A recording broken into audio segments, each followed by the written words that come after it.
Bonjour, cours de chimie numéro 4, l'atome et son noyau, ion monoatomique. Donc, on va reprendre notre matière à l'état microscopique. On avait fait le lien entre le macroscopique et le microscopique avec la définition de la mole. Là, on va repartir sur la constitution véritablement de la matière. Et alors là, pour le coup, ce sont vraiment des révisions de troisième. Vous connaissez déjà tout. Donc, sur la partie cours, les rappels, je vais aller un peu vite. Par contre, on s'intéressera à deux exercices que je traiterai dans une vidéo à part. Donc, un atome, c'est électriquement neutre. C'est constitué par un noyau, les neutrons en bleu et les charges positives ici des protons. Neutrons, comme son nom l'indique, pas de charge. Et puis autour de ce noyau, on va trouver des électrons chargés négativement. Et bien évidemment, il doit y avoir, pour respecter cette neutralité, autant de charges plus que de charges moins, donc autant d'électrons que de protons. Tout ça, c'est résumé dans ce qu'on appelle la représentation symbolique d'un atome. On va avoir le symbole de l'élément chimique. On va avoir ici ce qu'on appelle le nombre de masse, le nombre total de nucléons dans le noyau, donc des protons et des neutrons. Et en dessous, ici, on a le numéro atomique qui correspond au nombre de protons qui se trouvent dans le noyau. Donc ici, le nombre de nucléons, c'est le nombre de protons Z plus le nombre de neutrons, qu'on appelle parfois N, mais qu'on appelle aussi pas du tout, puisque si on connaît A et Z, on va trouver N. Le tableau qui est en dessous, je vais vous laisser le remplir, vous faites une pause. Normalement, vous savez tout faire, c'est du cours de troisième. Donc, bien évidemment, je vais vous expliquer. Alors, qu'est-ce qu'on retrouve ici? On peut vous donner simplement la composition et il faut trouver le symbole. Même chose, là et là. 17 protons, 18 neutrons, ça me fait au total 35 nucléons. Donc 35 le nombre de masse en haut et 17 protons, le numéro atomique, en bas. Quant au symbole, il faut aller le chercher dans notre classification périodique à la fin de votre livre. Le symbole pour 17, c'est le chlore. Là, j'ai fait l'inverse. Je donne le symbole et à nous de trouver la composition. 8 protons, 16 nucléons, dont 8 protons, ça veut dire qu'il me reste 8 neutrons. Vous avez compris pour les deux autres. 4 et 5, ça fait 9, 4 protons, et on va chercher, c'est du beryllium. Et pour lui, l'aluminium, 27 nucléons, dont 13 protons, ce qui me laisse 14 neutrons. Ça, c'est pour un noyau. Vous voyez, je n'ai pas encore parlé d'électrons parce que je ne suis que dans le noyau. Je fais la même chose, mais pour un atome. Donc l'atome, il va falloir compter les électrons. Et on a dit qu'on en avait autant que de protons. Ici, 3 protons, 3 électrons, 4 neutrons.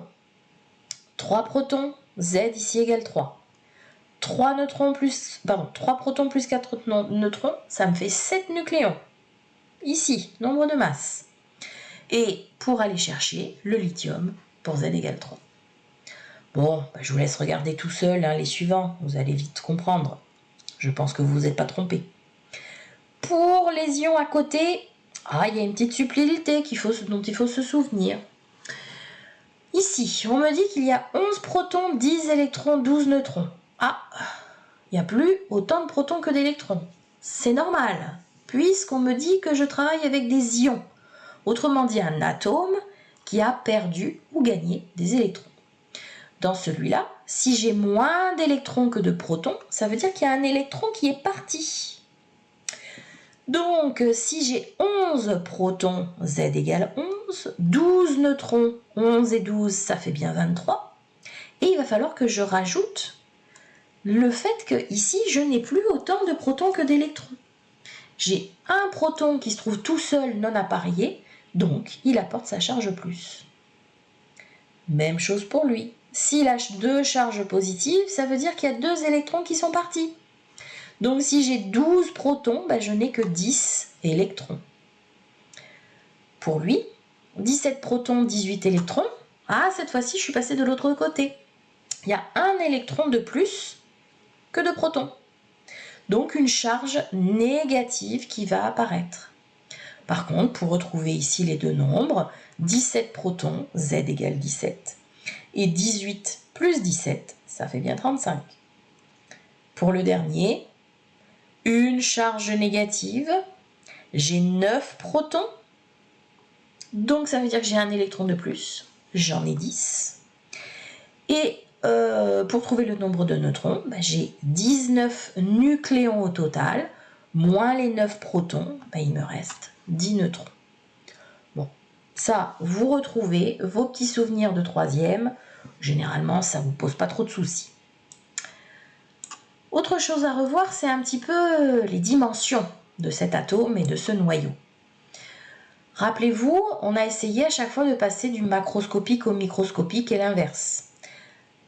Ici, j'ai un glaçon de matière solide, 4 cm, 4 × 10 puissance moins 2 mètres. Si je vais regarder la taille d'une molécule d'eau qui constitue ce glaçon, vous voyez que je suis à 3 × 10 moins 10 mètres, 0,3 nanomètres. On est passé à 10 puissance 8 fois plus petit. Si je vais chercher l'atome d'oxygène qui se trouve au milieu de cette molécule, eh bien je suis encore un petit peu plus petit, mais je reste autour du 10-10 mètres. Et alors le noyau, là, on n'est pas du tout à l'échelle de représentation, puisque ça fait 10-10 mètres, alors que le noyau, c'est 10-15 mètres. Il y a 100 000 d'écart entre le noyau et l'atome lui-même. Donc, clairement, les échelles, elles ne sont pas respectées. Mais au moins, ça vous donne une petite idée. Et il va falloir un petit peu apprendre ces puissances de 10 caractéristiques, c'est ce qu'on appelle les ordres de grandeur.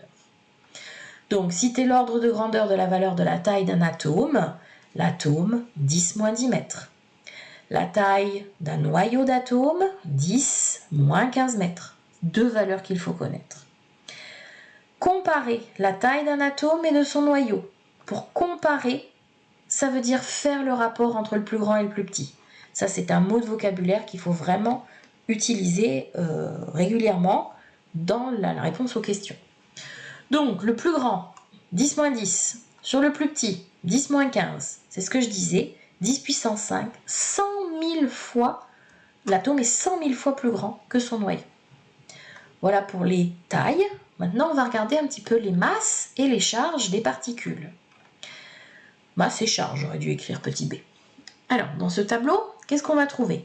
Les 3 particules dans un atome, les charges et les masses.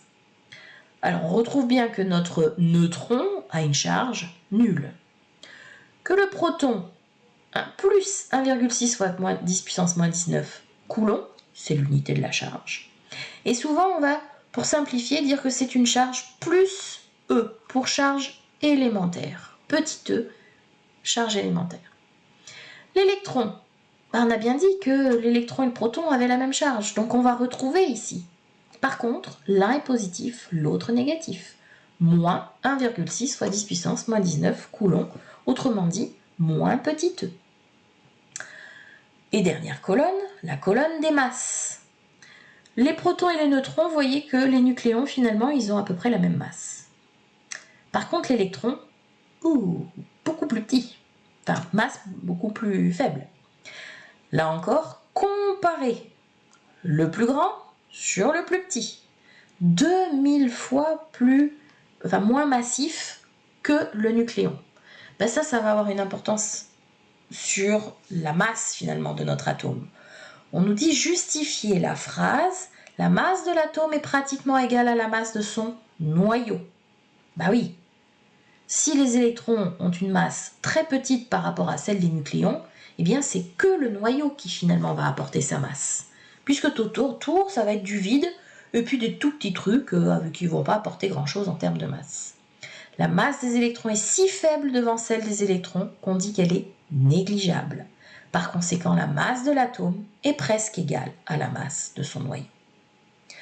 Deuxième justification que j'ai dit quand j'ai parlé de ce tableau, justifier que l'atome est électriquement neutre. Eh bien, si j'ai autant de protons que d'électrons, toute la charge positive sera égale à toute la charge négative.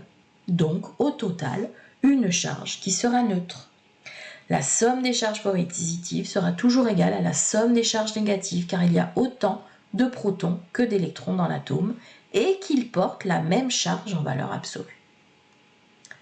Ça, c'est vraiment des révisions. Ce qui s'ajoute à notre niveau seconde, c'est l'exemple de ces deux petits exercices. Je vous laisse les regarder, essayez de les dépatouiller, de voir comment vous pouvez faire. Et puis je vous fais une deuxième vidéo que vous regarderez après quand vous aurez réfléchi sur la correction de ces exercices.